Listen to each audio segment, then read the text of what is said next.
Tania, he didn't eat, he didn't move. I fed him liquid yogurt because he couldn't keep any food down. Hello and welcome to Beat Burnout interview series. I'm your host, Tania Hussein. I'm a stress management and trauma recovery coach.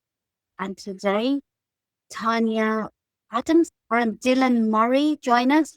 They're a couple in South Africa and they run a coach together. Their stories were really, I don't know, inspiring to me. And I'm sure it's going to be inspiring for you. Tania was back in 2006 in a very male-dominated industry, had become the top in the motor car sales industry during the recession happened. And she unfortunately lost her job.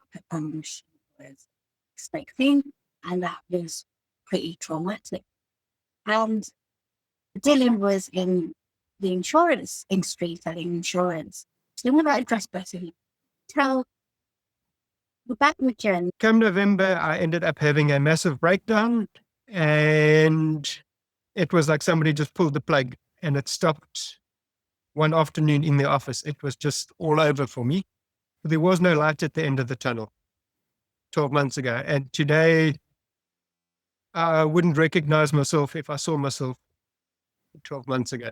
Dylan now calls his breakdown his breakthrough. The last 5 years have been a major shift for me. I got divorced 6 years ago and went through a really bad patch, went through some severe depression and came out. And I had met Tania before that. And so about 5 years ago, we got together as a couple and started seeing each other, and the journey had started. And Tania, being a coach, has always coached me and pushed me to be the best version of myself. And I really focused on my insurance business again, and it grew really nicely. And it wasn't really my last passion though. I was very good at it, very successful, but it wasn't where my heart was. That got me thinking about studying life coaching. I really enjoyed the coaching aspect, and I studied through one of the University of Cape Town courses and qualified as a coach at the beginning of last year. At that time, I also sold half of the shares in the insurance brokerage to a big corporate, and it was part of my exit strategy. Our youngest daughter's 10 years old. She's got 8 years of school to go. And our plan was I would work in insurance for the next 8 years, and we would retire comfortably and live happily ever after. And it's been a long journey. Tania's brother gifted me a ticket to go to India for a while. He was living in India at the time. And at the beginning of this year, I traveled there for 6 weeks, traveled around, came back and decided to join the business with Tania. And today we've actually just finished our first strategic consulting workshop with a big corporate. So I first went together. He would never have made the leap that he has to follow his heart. All the years I knew him, I would get up on a Monday going, oh, I love Mondays. It's my favorite day. And he would say, I hate Mondays. And I would say, what do you want to do? What do you want to be when you grow up? And he just said, I've got to keep doing this. I've got to get to this point. I've got to bank enough money. We've got to be secure. And he would not have made the leap if it wasn't for the breakdown. And so now he calls it his breakthrough. And thanks to the breakthrough, he now gets to change other people's lives and share his message. I was so stubborn that I couldn't stop. And I would just go harder to be better, to be a better version of myself. And one of the symptoms was I was getting less and less productive as I was slipping deep into the depression. And my solution to that was to work longer hours, to work harder. So it was very self-destructive, and I didn't listen to anybody that was telling me to slow down. And I didn't take breaks that I should have. And I can do this. It will come right. I just need to push for another 3 months, just another 3 months. And the goalposts just kept moving as I moved forward. So the goalposts would move forward along with me. And I said, I've got 3 more months in me. I'll take the break until I eventually broke.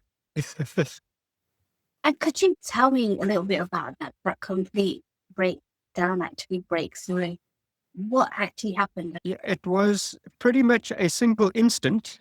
It built. It was a long time coming. It Yeah. started with him not being able to get up in the mornings. Dylan was always an early riser, and then he wasn't able to get up early in the mornings. And then he would be getting up just in time to leave for work. And so I had to get the kids up, and they started to become angry that dad wasn't waking them up like he used to.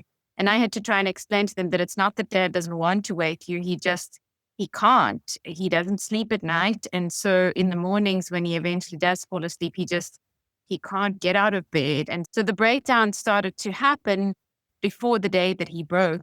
And it started to seep through our whole family because it was this kind of progression of him going downhill until the Monday when he just said to me, he feels really sick. And I said, take the morning off and don't get out of bed. And he did take a day off thinking that would fix it because one morning fixes it all.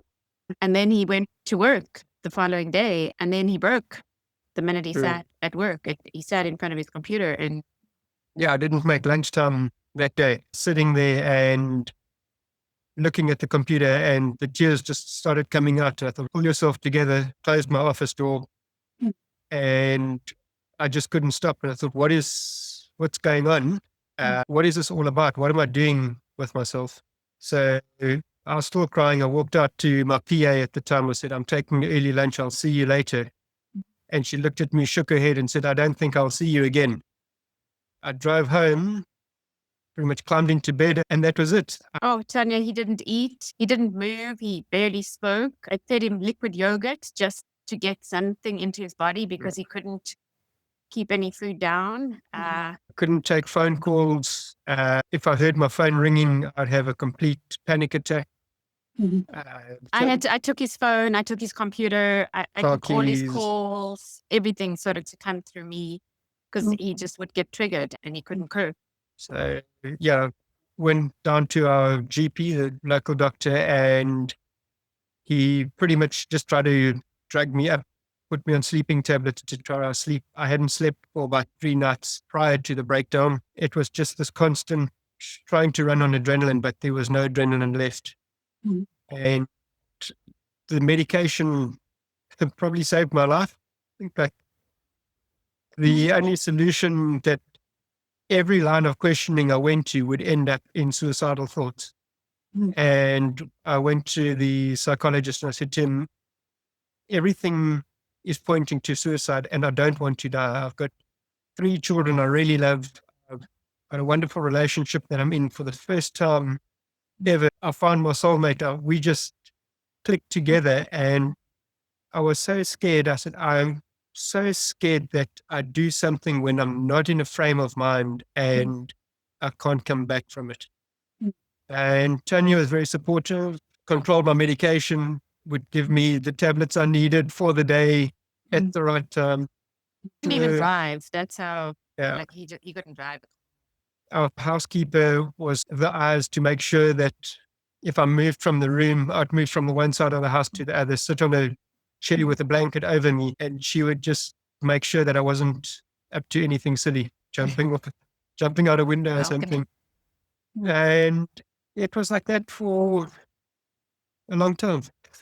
It did take a long time until the meds kicked in. My dad came to stay and visit, but he had a breakdown himself, so he knew how to heal from it. And so he came and spent time with Dylan, sometimes just sitting with him, sometimes taking him for walks and just being available so that, because what the breakdown does is it makes you go away from people and you need the people to heal, right? And because my dad had been through it, he knew how to just hold the space for Dylan and get him physically walking again and talking about just stuff, not necessarily the no breakdown. work really, just trying to have light.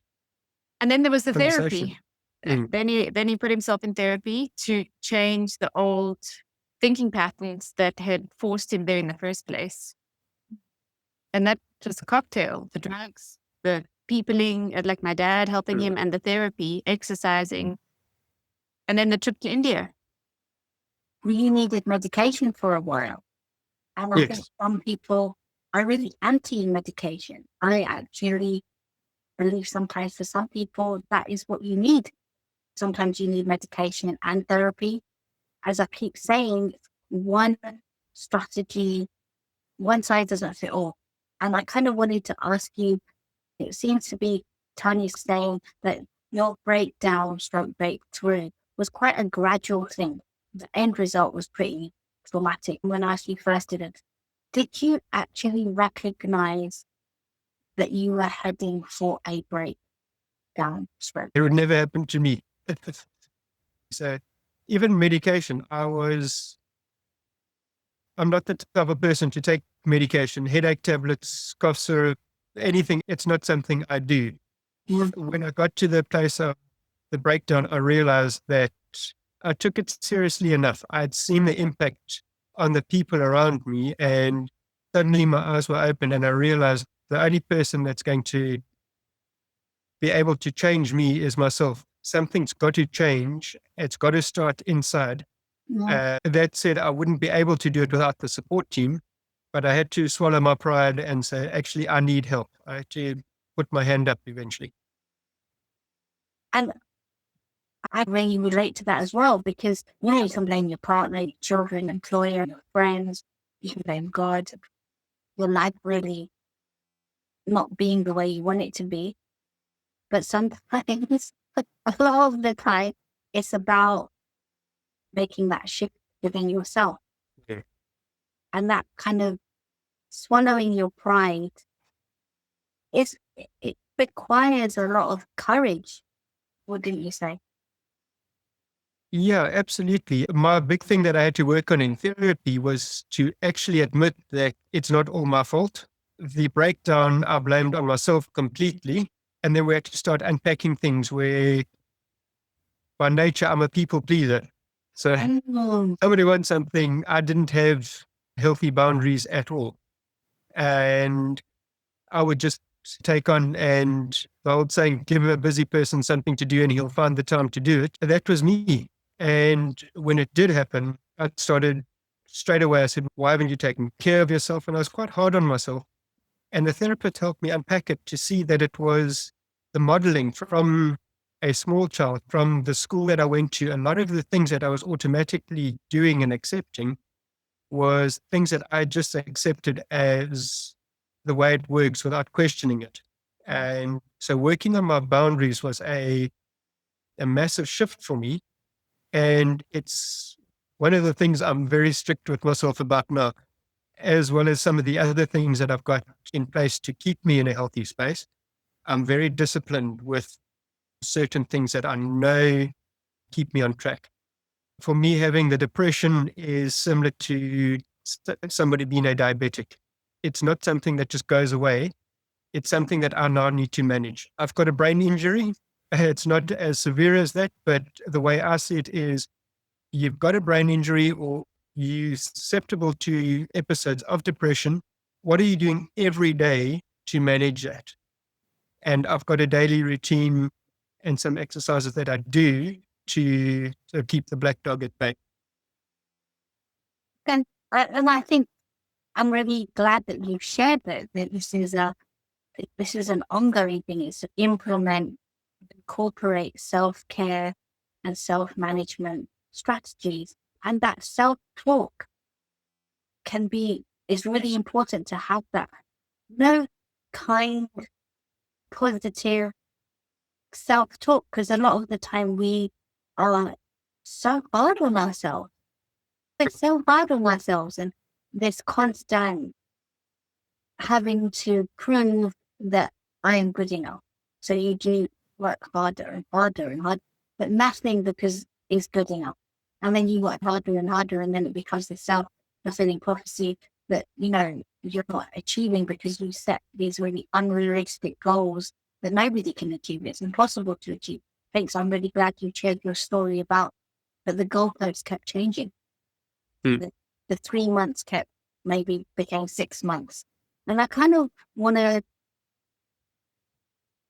ask you what you found going to India really very helpful. You were supported by Tania, you were supported by family, the medication help, the therapy help. For somebody that wasn't really good at accepting help, was it easy to accept it? After the breakdown, it was. I'd realized the severity of what had happened and swallowed my pride. And when the trip was offered, I looked at it as a gift. And as much as I was learning to say, or as much as I knew how to say yes to other people, it was time to start saying yes to myself. When things were offered to me, I saw it as a gift, not a handout. So that was a big shift. Can I just bring you in that obviously you said that it was its breakdown, stroke breakthrough was very gradual. What were the signs and symptoms you saw in him? He had a bout of depression about a year or so before, where he'd been put on meds for a couple of months, and as soon as the meds were finished, he just went off them without weaning himself. And that scared me, and he made a promise to me that if ever he saw the depression come back, he would do something about it. What I noticed was him not getting up, not being able to sleep, but his temperament changed. He started to be very short with the kids, very short with me. In fact, I remember saying to him, I'd come to the conclusion that if this is who he is, I'm just going to have to accept that I've chosen a grumpy man for the rest of my life. And I'd give him feedback and say, you were a little bit short there. And he'd say, oh, I didn't notice, or I wasn't that short. And so I actually had given up. I said, maybe I'm just got a grumpy old man now. And so that was really the biggest thing, was his shortness of temper and his lack of patience and his general lack of enthusiasm for anything. And for a while, he self-medicated a little bit with alcohol for a while as well. And that started to become a bit more problematic also. And of course, alcohol makes the depression much worse. So there was that as well. And what's really hard is that the person who's going through it can't hear.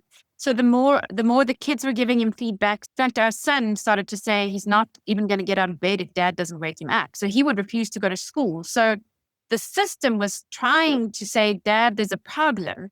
And he couldn't hear or see. He just was blinkered about, I've got to get through every day. I've got to keep on this path, and not able to hear the feedback that we were giving him, that there was something really badly going wrong. And the scary thing was the hyper focus was on the very thing that was causing the stress. So instead of looking to the things that were uplifting or giving me joy or stress relief, my entire focus was just on the very thing that was the root cause of the stress. And that was the fact that your job wasn't fulfilling you. And as I was getting depressed, what used to take me 20 minutes was taking me an hour. So I was falling behind in my work, so I'd work longer hours, which it was just a vicious cycle. And by the end of the week, I'd want to go to the pub and have a few beers, because in sales, that's what people do. But it became a regular thing. I'd come home and have a beer because it was a way to escape. I could switch off. The grinding of the gears in my head would slow down a little bit. So it was easy to self-medicate on alcohol, and it's socially accepted where everyone goes for a drink after work. So you can quite easily slip into that and hide behind all of that. Yeah. I'm really glad that you've been very honest about the fact that you are in denial. You thought whole family could see there was something wrong, Sure. but you were in denial. I remember I wasn't talking to my husband for 4 or 5 months. I was that unhappy, and I thought I was unhappy in my marriage. And really, I had been unhappy in my social work job for several months. And I didn't want to accept that and I remember my husband saying to me, Tania, do you ever think that it might be your job that makes you kind of really unhappy, because you see everything in a really dark and depressing way, and our marriage isn't like that. You're making it like that, but our marriage is trying to be there for you, but you're pushing me away. And that darkness of not knowing what I wanted, where I wanted to go, how I wanted to live, who I wanted to be with, really made me ask lots and lots of questions. And then it, like you, it made me have every breakthrough in every single aspect of my life. I became more closer to my husband.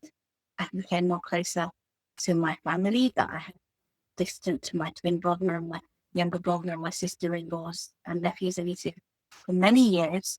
I became more closer to my mother. I also started seeing my job in a different way, in the fact that no matter how hard I work, it's going to be impossible fulfilling everything. You need to focus on certain things and then have a done list rather than a things to do list, and focus on what you've achieved rather than moving the goalpost, have some like realistic expectations of yourself. What would you say for people that are listening? What would be this, because you've hinted at them, that would be the strategies for self-management, for beating burnout, or, like self-care? What would you say, both of you as a partner and somebody that, suffers from anxiety and depression?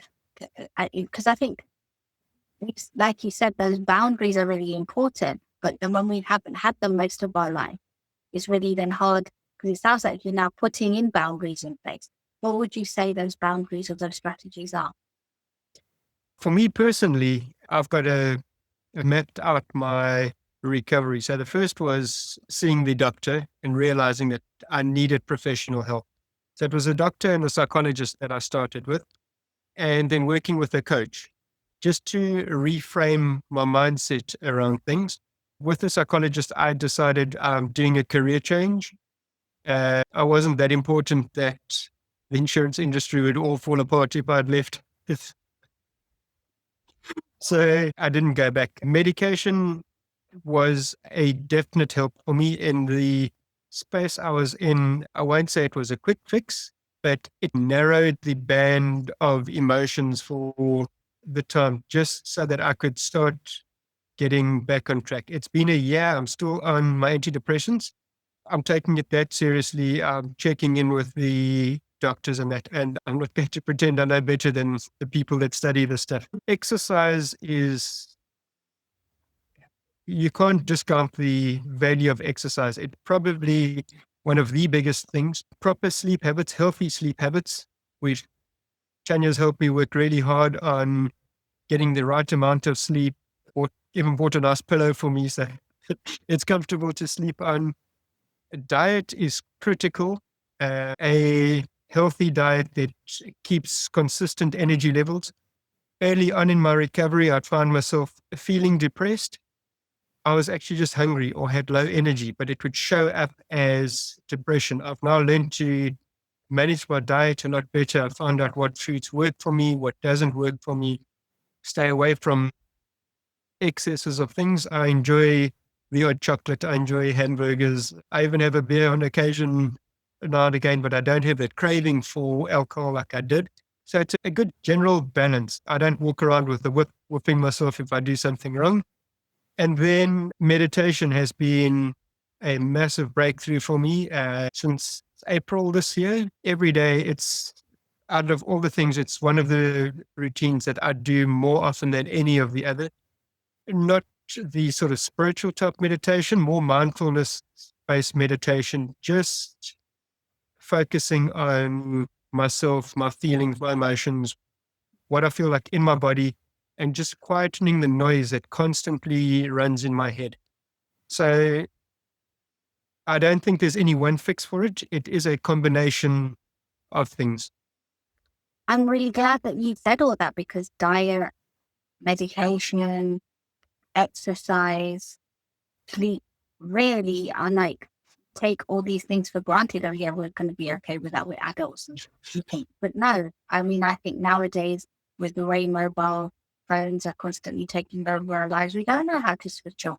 And Tania, I'm going to ask you, what would you say you could, being Dylan's partner and kind of recognizing, not as just as his partner, but also like a coach, how would you say what strategies help to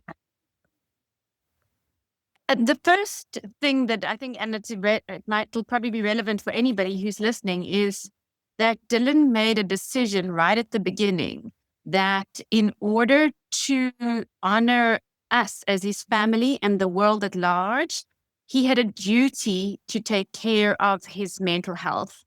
And that was a stake that he put in the ground. And it's the thing that I admire the most about his healing is that if there is anything that he is offered that comes across his path, that intrudes on his life, that could jeopardize his healing, he has been really solid in saying, no, I'm not going to do that. Which for somebody who was always a people pleaser it's a huge step. So whether that thing is no longer spending time with people he used to spend time with, or whether it's taking on work that he would in the past have said yes to, or whether it's just even work spending a whole day and not taking an afternoon rest, he's religious about it to the point where the kids will know. They'll see dad with his headphones on and they'll know dad's doing his headspace meditation. And they don't ask, they don't beg him. And so the first and the most important thing, I think, is to make the decision that each of us has a duty to take deep care of ourselves so that we can honor the people we love. We aren't doing that. We're not honoring the people we love. Yeah, and I'm pretty glad that you said that because, the social workers and healthcare professionals are just so into it. And it's really good because they prop up our society. Without we would not be a functional society. But also have your family, also have your friends, and they sometimes are really hurting seeing you hurt. Yeah. And it's also honoring them as well as your clients, as well as your patients. Yeah. And by honoring yourself, you honor so many. We're all so interrelated. And we're all interrelated. Humanity is interrelated. You don't have to be a religious, spiritual person to understand that. Yeah. Thank you so much for your time, Tania Dylan. It's really beautiful to have you. And it's just brilliant to see two coaches. You're just wonderful individuals, two coaches that, have been through a very difficult time, but you're still, Tania, you call yourself a grower of people that is. And Dylan, you're now using your energy and using your story and using to move people forward for work. And I just think that's just brilliant. Thank you for sharing your story with everybody today.